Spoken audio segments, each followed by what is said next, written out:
How you doing? We're getting a lot of questions on where you should place your Carpenter Bee traps. I have 10 of them around my home, and from my experience, I'll tell you what I've done and what's been successful. So if your house has peaks and in areas where it's sunny, put the Carpenter Bee traps there first, as high as you can get them, obviously safely. If you don't have peaks and your home's level, start with the areas that are getting the most sun and are probably hot, is what I found works really, really well. The sun will travel during the year, so on my house we have some on the south side and a few less on the north side. We do have 3 on our west side, and on my east side I have 0 because that area tends to stay shady. I can tell you the ones that capture the most traps for me are the ones on the south side. The north side ones, the one that captures the most, are the ones at the higher part of the peak. The lower one doesn't capture nearly as many. And on the west side, again, the one at the peak captures the most, and the ones that are down low capture the least.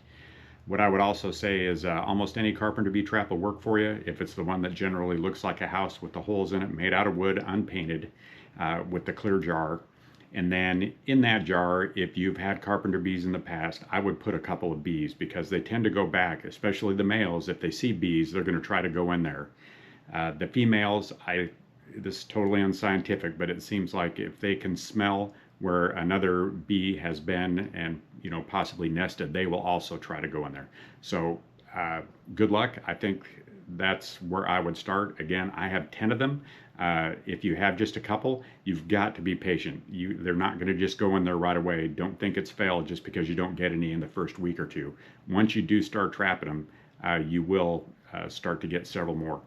The next thing I would say to do is the traps are great, but if you can't trap them before they go in, I would use something like Talstar.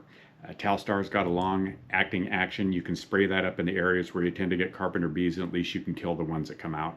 After that, you can read up on the internet, but usually some kind of powder in that hole and then plugging it are the best courses of action that you can take. So I hope that helps you out. Good luck.